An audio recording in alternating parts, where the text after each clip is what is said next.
साल 1919 बीकानेर की गलियों में एक 12 साल का लड़का अपनी बुआ से भुजिया बनाना सीख रहा था। उस समय उसे बिल्कुल भी अंदाजा नहीं था कि ये छोटी सी भुजिया एक दिन एक ऐसे व्यापार की नींव बनेगी जो हजारों करोड़ों का होगा और एक दिन दुनिया भर में बिकने वाले भुजिया पैकेट्स पर उसका नाम हल्दीराम चमकेगा। हल्दीराम का जन्म 1908 में बीकानेर के एक गरीब परिवार में हुआ था। उसके दादा एक छोटी सी दुकान चलाते थे जो भुजिया मार्केट में थी। बचपन से ही हल्दीराम को भुजिया बनाने में बहुत दिलचस्पी थी। सिर्फ 12 साल की उम्र में उन्होंने मेहनत करके भुजिया बनाने का पूरा तरीका सीख लिया और जल्दी ही अपने दादा की दुकान पर रेगुलरली बैठने लगे। पर हल्दीराम कुछ एक्स्ट्रा पैसे कमाने तक सीमित नहीं रहना चाहते थे। उनका सपना था कि वो अपने व्यापार को बहुत आगे बढ़ाएं। तब की भुजिया जो बनती थी वो सिर्फ ग्राम फ्लोर यानी कि बेसन से बनती थी। पर हल्दीराम ने देखा कि राजस्थान के लोग मोठ दाल काफी पसंद करते हैं। लोग इसे अपनी अलग अलग डिशेस में यूज करते हैं। यही वजह थी कि हल्दीराम ने भी अपनी भुजिया में मोठ दाल डालना शुरू कर दिया। ये नए फ्लोर वाली भुजिया लोगों को बहुत पसंद आई और एकदम हिट हो गई। लेकिन हल्दीराम यही रुकने वाले नहीं थे। उन्होंने देखा कि जो भुजिया वो बना रहे हैं वो थोड़ी मोटी और सॉफ्ट है। अगर ये और पतली और क्रिस्पी हो तो कस्टमर्स का ईटिंग एक्सपीरियंस और भी बेटर हो सकता है। इसके लिए उन्हें एक नया बटर बनाना पड़ा जो थोड़ा पतला हो और उन्हें एक ऐसे मेश की जरूरत थी जिसमें छोटे छोटे छेद हों ताकि पतली भुजिया बन सके। हल्दीराम ने कई मेश मेकर्स के साथ काम किया और अलग अलग कॉम्बिनेशंस ट्राई करे। महीनों तक एक्सपेरिमेंट्स करने के बाद उन्होंने एक परफेक्ट क्रिस्पी भुजिया तैयार कर ली। इस नए तरीके वाली भुजिया ने सेल्स को आसमान तक पहुंचा दिया।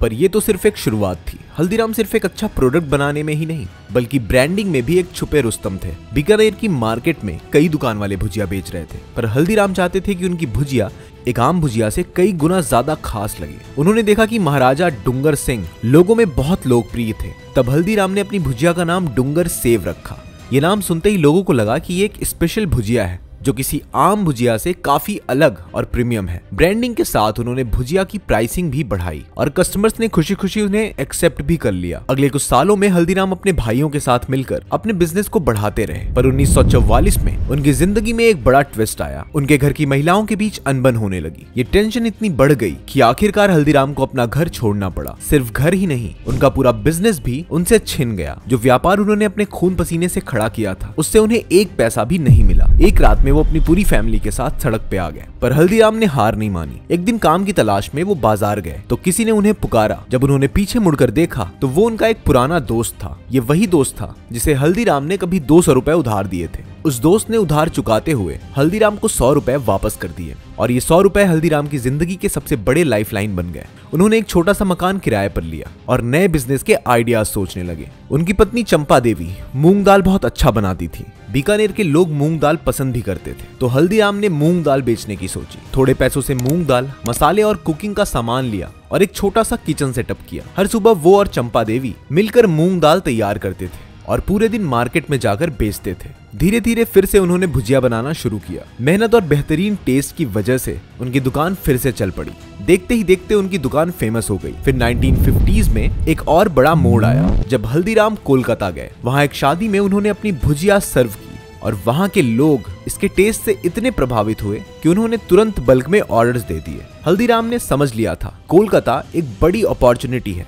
1955 में उन्होंने अपने बेटे और पोते को वहां बिजनेस सेटअप करने भेजा। धीरे धीरे उनका व्यापार कोलकाता में भी बढ़ गया और फिर 1968 में एक और नए सफर की शुरुआत हुई जब उनका पोता शिव किशन नागपुर शिफ्ट हो गया। वहां उन्होंने भुजिया के साथ साथ स्वीट्स भी बेचने शुरू कर दिए जैसे काजू कतली। उन्होंने फ्री सैंपल दिए और कस्टमर्स ने एक बार टेस्ट किया तो वो उनकी मिठाइयों के एडिक्ट हो गए। फिर धीरे धीरे उन्होंने नागपुर में एक रेस्टोरेंट भी खोल लिया जो साउथ इंडियन डिशेस और बीकानेरी स्नैक्स का परफेक्ट कॉम्बिनेशन था। 1982 में उनका छोटा भाई मनोहर लाल दिल्ली आया और यहाँ भी हल्दीराम का व्यापार सेटअप किया। बहुत मुश्किलों के बाद हल्दीराम का बिजनेस फिर से उभरने लगा। पर असली सफर 1990s के बाद शुरू हुआ जब लिबरलाइजेशन के बाद फॉरेन ब्रांड्स इंडिया आए। हल्दीराम ने इंडियन स्नैक्स का एक प्रीमियम पैकेजिंग ब्रांड बनाया और बीकानेरी भुजिया, आलू भुजिया जैसे स्नैक्स नाइट्रोजन पैकेजिंग में लॉन्च किए जो महीनों तक फ्रेश रह सकते थे। आज हल्दीराम सिर्फ इंडिया का ही नहीं दुनिया भर के 80 से भी ज्यादा देशों में सबसे पॉपुलर इंडियन स्नैक्स का ब्रांड है। शुरुआत सिर्फ 2 पैसे की भुजिया से हुई थी और आज इसका टर्नओवर 9000 करोड़ से भी ज्यादा का है। ये कहानी ये सिखाती है कि अगर आप कस्टमर को डिलाइट कर पाए, नए नए इनोवेशंस लाते रहें और वक्त के साथ बदलते रहें तो किसी भी छोटी शुरुआत को एक बड़ा एम्पायर बनाया जा सकता है। अगर आपको ये हल्दीराम की कहानी पसंद आई हो तो हमारे इस वीडियो को लाइक करिएगा, हमें कमेंट करके बताइएगा कि आपने इस वीडियो से क्या सीखा। हम फिर मिलेंगे आपको ऐसी ही एक और वीडियो में।